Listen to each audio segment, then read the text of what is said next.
another one you said, embrace your support system. Yeah, I mean, I think for me, I have a tendency to be very like closed off emotionally in terms of like opening up and sharing how I feel. It's still something that I struggle with to this day. But I went through a lot of ups and downs with my mental health after I lost my brother. And then, after I lost my brother, 3 years later, we lost Brendan. And then 2 years after that, my mom died of cancer. And so in the course of 5 years, I had lost three people that were really close to me. And my mental health took a big hit. And for a long time, I held it all in. And until it became debilitating.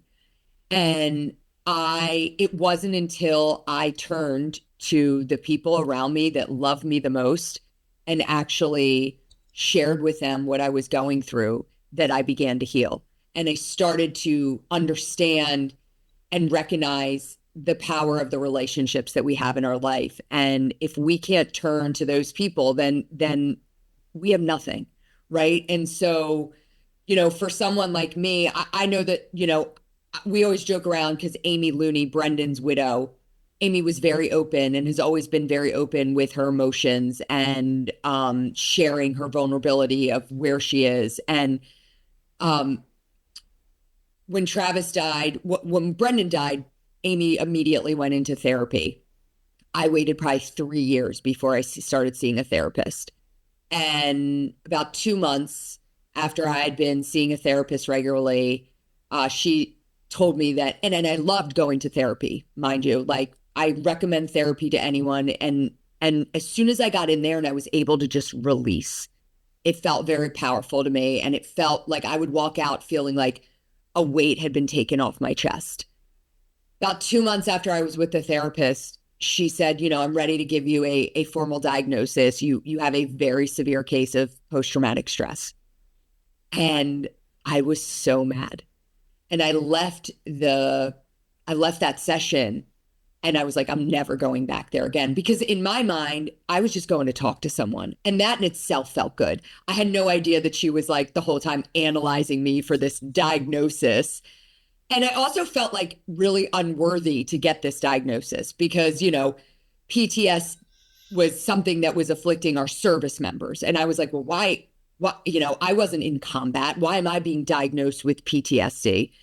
And so I remember calling Amy and I called her up and I said, you're never going to believe this. I just got diagnosed with post-traumatic stress. And she's like, Ryan, I was diagnosed with that like 3 years ago. Like, and she made it so she like normalized it for me in a way that I was so embarrassed to tell her. And when I let it out again, it was this release of like, yeah, of course we have post-traumatic stress. Like we lost our loved ones in the most tragic way possible. Like you didn't think you had that. And so again, it was little moments like that in the beginning, in the first several years after losing Travis, that I realized that I had to lean on my support system of those around me that loved me and cared for me. And if I was closed off to sharing with them where I was, then I was doing nothing to help myself. Wow. And then finally you say, don't wait. Yeah. I look at all of the things that I have done since 2007. And there are so many of them that I wish I would have had my brother here to do them with him.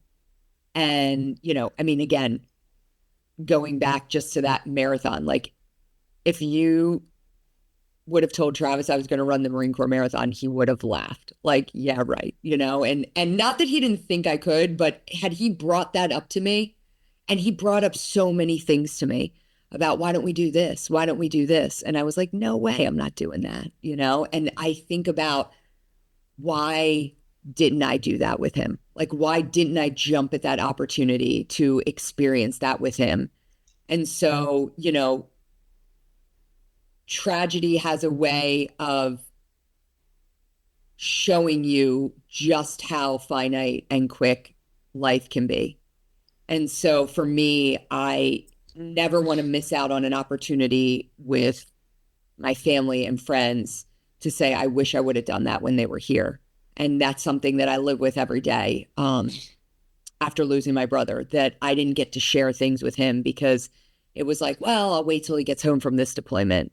Well, I'll wait till he gets home from the next deployment. I'll wait till we're in the same city. And, now I look back and a lot of those things didn't happen as a result of it. If you enjoyed that clip, watch the full episode here or another clip here.